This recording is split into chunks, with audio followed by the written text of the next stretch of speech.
Hello दोस्तों, कैसे हो आप सब? आई होप कि आप सब खैरियत से होंगे। तो आज हम एक नए इंटरेस्टिंग टॉपिक पे बात करने हैं, that is why we need Lagrange mechanics if we already have Newton mechanics. हमें इस लैग्रेंज मैकेनिक्स की जरूरत क्यों पड़ती है अगर हमारे पास ऑलरेडी न्यूटन मैकेनिक्स था?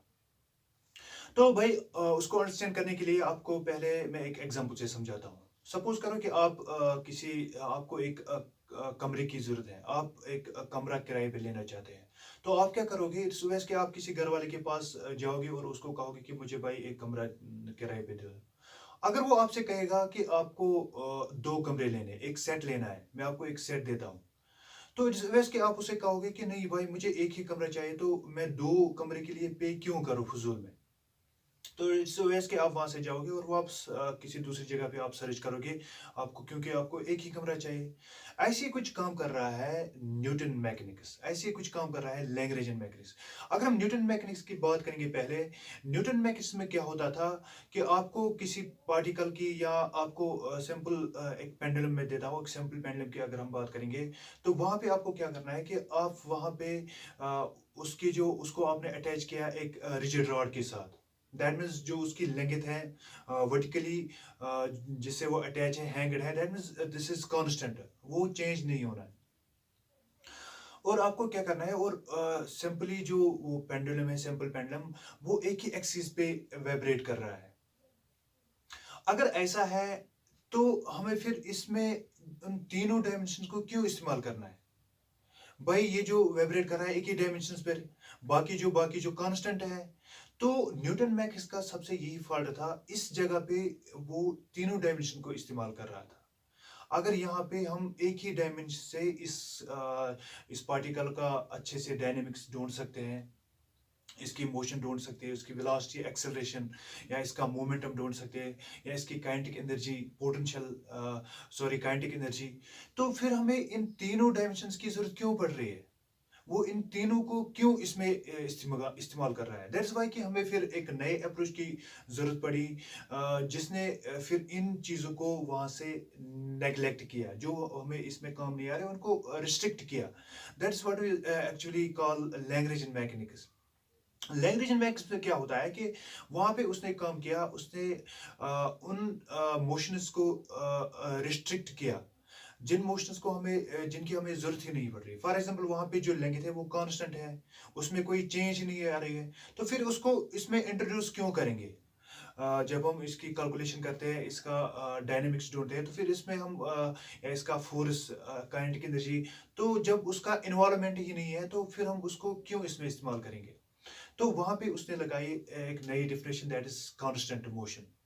उसने उन मोशंस पे रिस्ट्रिक्शन लगाया जो हमें उसमें काम नहीं आ रहे थे, जो कांस्टेंट मोशंस थे वहां पे, या जो वहां पे मोशंस थे जिनको जिनकी हमें जरूरत नहीं पड़ रही थी, वहां पे उसने रिस्ट्रिक्शन लगाई उन पे। That's what we call constant motions. तो सबसे बेहतर चीज यही है, पहले कांस्टेंट मोशन। तो कांस्टेंट मोशन से क्या हुआ, लैंग्वेज मैकेनिक्स ने जब वहां पे कांस्टेंट मोशन इस्तेमाल किया, तो वहां से उसने सिंपली फोकस किया उन्हीं चीजों पर, उन्हीं डायमेंशन पर, उन्हीं एक्सिस पर, जो जिन एक्सिस पे ये बॉडी जो अपनी चेंज दिखा रही है। सिंपली अगर मैं आपको एक और एग्जांपल समझाता हूँ कि सपोज करो कि आपके पास एक स्फेरिकल बॉल है, या आपके पास एक अर्थ है, इस अर्थ पे कोई चीज चल रहा है इसके सरफेस पर। इट्स ऑब्वियस कि जो अर्थ का रेडियस है, अगर हम इसको एक सिफर मान लेते हैं, तो इसका रेडियस कांस्टेंट रहता है। जब इसका रेडियस कांस्टेंट रहता है तो हमें उसकी जो वो वाली डायमेंशन है, दैट मींस हम उसको रिस्ट्रिक्ट करेंगे, और वहां पे सिर्फ हम दो एक्सिस, दो डायमेंशन पे फोकस करेंगे, दैट इज उसकी लेंथ और ब्रेड, वो राइट जा रहा है या लेफ्ट जा रहा है या स्ट्रेट जा रहा है। बाकी जो उसकी लेंथ है वो कांस्टेंट, रेडियस वहां पे कांस्टेंट है। तो वो हमें सिखाया किसने? लैग्रेंज मैकेनिक्स ने। Another thing is that कि जब हम एक न्यूटन मैकेनिक्स की बात करते हैं, तो Newton mechanics is wholly and solely depends on directions. वो एक वेक्टोरियल फॉर्म इस्तेमाल करता है। जब हम एक वेक्टर्स की बात करते हैं तो हमें एक दिमाग में एक कंसेप्ट, दैट इज डायरेक्शन का कंसेप्ट आता है। तो अगर हमें किसी जगह पे किसी चीज, हमारे पास एक पार्टिकल है, उसकी हमें मोशन ढूंढनी है, उसका हमें डायनेमिक्स ढूंढना है, या उसका हमें नेचर ढूंढना है, तो वहां पे एक इसका न्यूटन मैकेनिक्स हम आराम से उसको इस्तेमाल कर सकते हैं और उसकी डायरेक्शन भी देख सकते हैं। जब वहां पे बहुत सारे पार्टिकल्स हैं और उन पार्टिकल्स को हम इंडिविजुअली उनका हम फिर डायरेक्शन, क्योंकि न्यूटन मैकेनिक्स का सबसे मेन पॉइंट है वहां पे हमें डायरेक्शन इंक्लूड करना है। तो जब वहां पे बहुत सारे पार्टिकल्स हमारे पास हैं तो हम उनकी जो डायरेक्शन है वो हमारे लिए बहुत मुश्किल होता है उनको एक्सप्लेन करना या उनकी जो डायरेक्शन है कैलकुलेट करना। तो वहां पे जो हमारा मैथमेटिक्स बहुत हेक्टिक बनता है। इट इज ऑलवेज कि डायरेक्शन से हमें फिर अच्छे से वो अंडरस्टैंड होता है उसका जो दैट मीन्स उसकी जो फिर प्रॉपर्टीज या जो वहां पे जो मोशन है वो हम अच्छे से अंडरस्टैंड कर सकते हैं in vectorial form. But it is too much hectic in calculating these motions in terms of vectorial form। तो उसके लिए क्या किया, जो लैग्रेंज मैकेनिक्स है, लैग्रेंज मैकेनिक्स ने इसको ये पार्ट जो है वेक्टोरियल पार्ट उसको बाहर निकाला, वहां पे इस्तेमाल किया एक कार्टेशियन फॉर्म।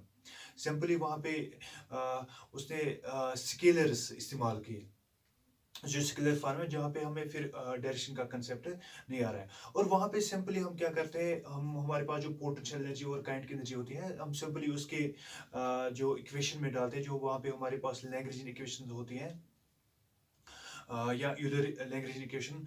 तो वहाँ पे हम सिंपली फिर देखते हैं कि हमारा जो आंसर है हम यहाँ से वो ऑटो उसको हम एक तरीके से ऑटो ऑटोमेटिक उनको एक शेप देता है या ऑटोमेटिक उनको हमारे सामने एक आंसर उनका फॉर्म करता है।